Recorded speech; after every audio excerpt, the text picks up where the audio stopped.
how big of a black eye is this for the playoffs? I don't know, Joe. I feel like I've already kind of answered this through every previous question here tonight. But I mean, I don't need to explain how I feel about this system. I just think that it's exhausting, and I think that it's gotten me and a lot of other fans, to a breaking point. And I don't know. Maybe I just need to be a fan from February to August, and just be like, once the playoffs start, it's too crazy for me. I'm sorry. I can't keep up with all these resets and this chaos and all this. I don't know. I mean, I understand that, we've divided the fan base, right? It's been this way for 20. I mean, I'm 25 years old. I really can't remember a system. I was alive for, a few years, but, it's been since 2004. I was born in 1999. So basically my entire life that I've been old enough and mature enough to know what this sport is and follow it, we've had some sort of a chase or a playoff system or a points reset. It hasn't been a straight season-long points format. And even Seth Eves, like I mentioned earlier in the show, is saying he doesn't want to return to that, but he doesn't necessarily want this either. So I don't know. I understand we're never going back to the Latford system. I understand that the system is here to stay in some capacity, but I can't help but think that we used to really every 3 or 4 years make some sort of tweak to the system. If you think about it, from 04 to 06, we had a 10 driver chase. And then from 2007 to 2010, we had a 12 driver chase. Then from 11 to 13, we had the top 10 drivers plus 2 wild cards. Whoever was in 11th through 20th had the most wins. A lot of times that was just who was 11th and 12th in the points. But we kind of tweaked who got into that 12 driver chase. And you can throw 2013 in there with what happened at Richmond and allowing a 13th driver into the chase. I mean, that if I had been older and understood more, that you can love a sport and still not turn a blind eye to its faults there. I've got a feeling if I were, a little bit older and more mature, I would have been very, very heavily critical of NASCAR in 2013 for the decision that they made there. But, we had a format there for a few years, and then we completely threw that system out and came up with the elimination system we had now, had that for 3 years. Then in 2017, we introduced stage points and playoff points, and it's been that way ever since. That was 8 years ago. This is the 8th year that we've had the system in this current capacity. When you think about it, we're kind of due for another sort of tweak to this system, right? So the proposal that I have would be to just get rid of the win and you're in. Now let's just take, if you want to have a 16 driver playoff or chase, that's fine. But we're doing straight up points. You're taking the top 16 drivers, regardless of how many wins they have. Just tally up all their points and stage points. You can keep those, throw those in there. Just take the top 16 and then take the top 12, 8, and 4 from there. Get rid of the win and you're in. It would prevent situations like this with Joey Logano being on the brink of elimination, getting eliminated, only just getting back in, and then pulling a Hail Mary, winning one race in the round of 8. And then he can just take his foot off the gas and relax the next 2 weeks. Not a fan of that. Not a fan of, a situation that allows for, that to occur. I'm sure some people are going to say, even if they like the system, how can you say it requires you to be on your best every week? And then you see what happened to Tyler Reddick today. This would force Reddick's team to make sure that their car is up to 100% and go out and continue to compete as great as their Homestead win was. And then, I don't know, I guess we can keep our championship for the way it is. It's still, nothing's going to really satisfy me unless we go back to a point system over the course of a full season. But I can negotiate a little bit. And I think what the reaction that you have seen tonight, to draw it all back and actually answer the question, I think it's a massive black eye for the playoffs. And I think even fans, as we saw with Seth, as we've seen, maybe even with you, Matthew, as well, fans that, bought into the system and liked this system and at least still maybe like the idea of this system, when they actually see it in execution, in reality, maybe it has flaws that continue to be exposed and it's not so great, in principle, when it actually comes time to have these races and have the system work its way out. It seems to cause more chaos and controversy every year. So I don't know what they're going to do. I mean, it sounds like Elton Sawyer's, pulling the same lines that Steve Phelps said, a few years ago. The playoff system as designed worked incredibly well. I guess we'll add some of Elton's words from the press conference this afternoon to the quote book today. But I don't know. I just feel like it's at a boiling point. It's been at a boiling point for me for years. I feel like other fans have gotten there today. And at some point, NASCAR is going to have to take a look at this and say, maybe there are some tweaks that we can make to maybe not completely go back to a full season championship to incentivize winning in the back half of the year, but we can't keep doing this. We can't have a situation like we had at Phoenix in the Truck Series championship race last year. We can't be talking about this, in the final round of 8 race every year when it comes to, some sort of stunt that somebody pulled on the track or controversial move that takes 23 minutes to decide after the race. That cannot be the norm every year. Unfortunately, it's been the norm for several years now.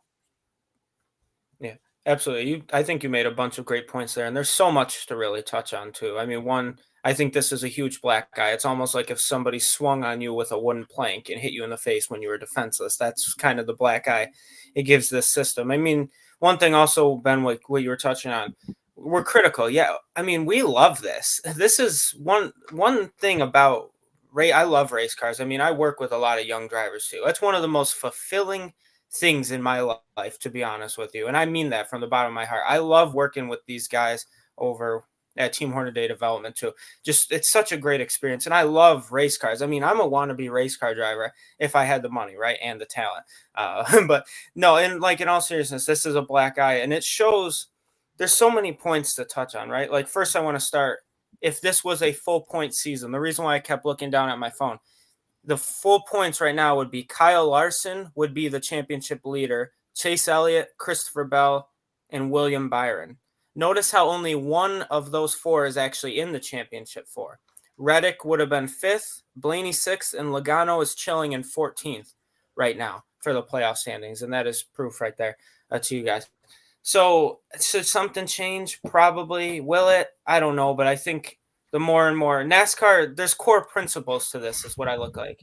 And one thing for me that I live by is when presented with new information, if it goes against what I believe in, I'm willing to listen and willing to change my opinion on said thing. And the playoffs are something that, Ben, when I first started here 2 years ago, we used to bicker back and forth jokingly. I love this system, but now I learn about the core principles. NASCAR, it's a sport. Absolutely. These guys are very athletic. Guys and gals are very athletic. But in all honesty, that's number 3 on what NASCAR truly is. It's a sport, yes. Second, it's entertainment. It really, that's what it seems like with this system. It's an entertainment-based thing because without viewership, there's no money. And then without no money, there's no NASCAR.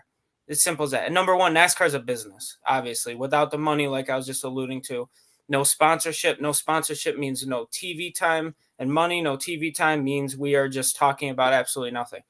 So NASCAR has to try to find that line between how their 3 core principles, what I believe is being a sport, being a business, and being an entertainment.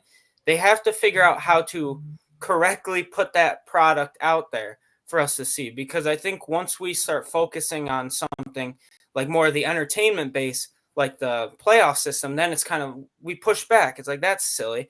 But then you see great drivers from the business aspect, like say a Chandler Smith, who can't find a ride because he doesn't have enough money. I mean, an Xfinity ride, $4.5 million for a top tier ride, apparently.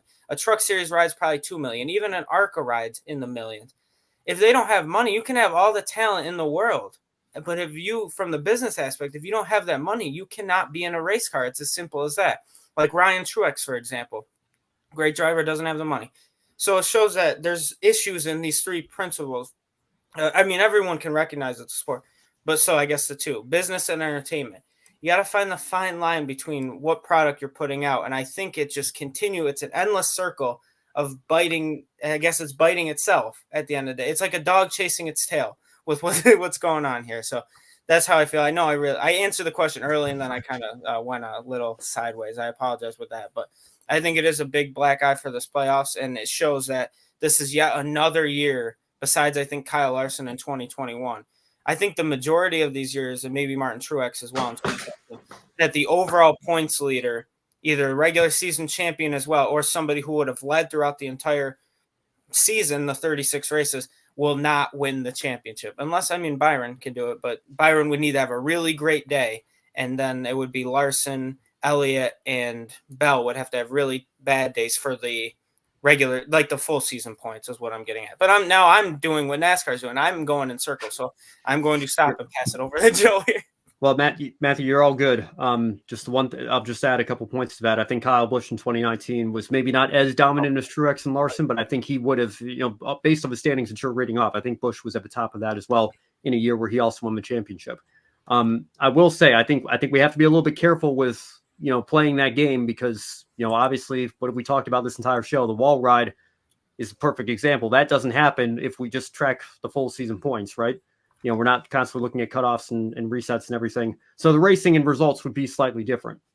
But to the people that say it's a complete waste of time, that it doesn't matter, that it's absolutely meaningless, that nobody cares about it, if that's true, then why does racingreference.info, which is an official NASCAR digital media website, why do they still, in the year of our Lord 2024, continue to draft that chart, tally up all those points, and publish it right next to the playoff standings that we actually use to determine our champion? If you're saying it's a complete waste of time, nobody cares about it, then why does a NASCAR affiliated site have it listed right there for everybody to see in plain sight?